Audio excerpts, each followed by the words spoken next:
우리가 빛이니까 그 빛의 역할을 어떻게 하느냐에 따라서 세상의 모습이 다양해진다는 겁니다.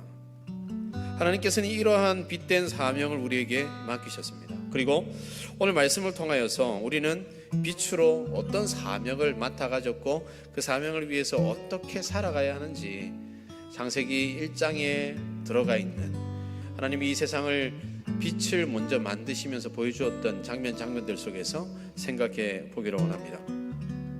첫째, 우리는 빛이 되어 우리를 통해 새로운 질서를 세워야 합니다.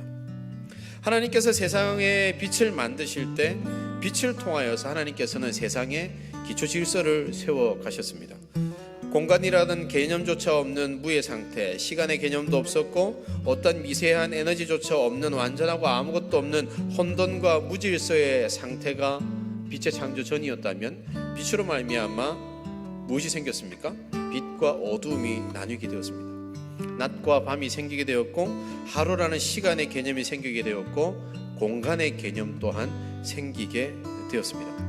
가나안 땅은 이 세상에 빛이 창조되기 전 혼돈과 공허 그리고 흑암이 깊음 위에 있는 상태와 같은 모습이었습니다.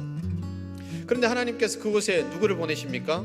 하나님의 백성인 이스라엘을 보내십니다. 하나님께서 이스라엘을 그 땅에 보내시면서 하나님께서 세우시고자 하는 법칙이 있었습니다.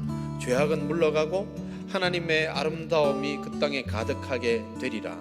그 일들을 위해서 백성들에게 율법을 주셨고 그 율법의 말씀 안에 거하면 하나님께서 그 가운데 복을 주시기로 약속하셨습니다.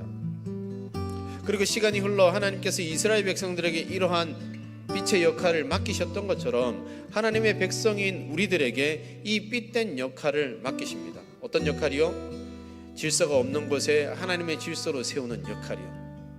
공허하고 혼돈하고 흑암이 깊음 위에 있는 이 죄악된 세상 가운데 하나님의 백성을 들여보내시고 그들을 통하여서 새로운 질서를 세워가시는 역할을 우리 가운데 맡기셨다는 겁니다.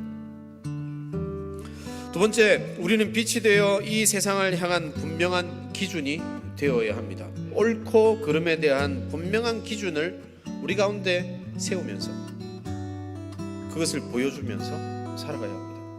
옳고 그름에 대한 경계가 무너져 내려가고 있는 이 세상에서 우리가 옳은 기준을 올바로 세우지 않으면 그렇게 사회 속의 옳음을 향해 달리는 바보 같은 사람들의 모습을 보여주지 않으면 이 사회는 계속해서 악을 향해 치닫습니다. 여러분, 이 땅에 그리스도인들을 공격하는 사람들이 참 많이 있습니다. 왜 그럴까요?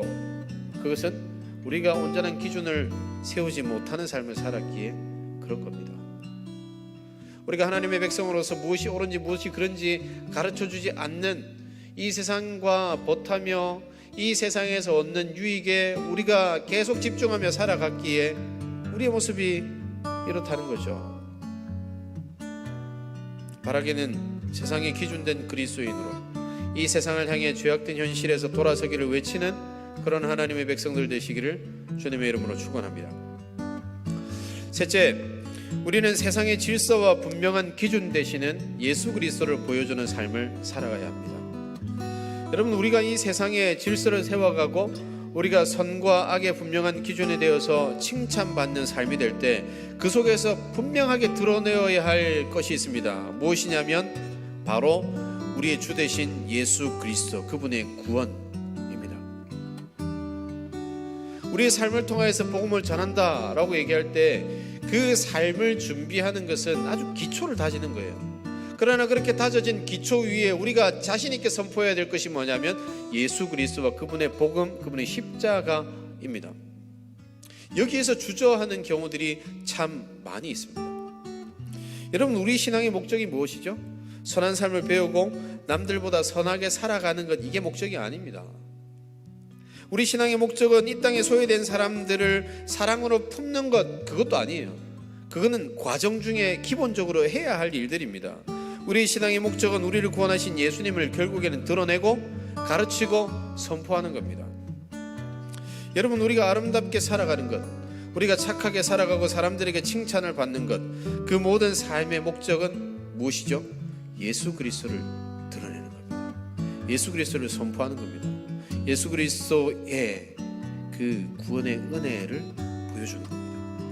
우리가 기독교인으로 아무리 착하게 살아가고 아무리 인정받는 삶을 살아도 그 삶을 통하여 입술로 예수님을 한 번 더 드러내 보이고 선포하지 않는다면 그것 또한 딱 중간까지만 하는 겁니다.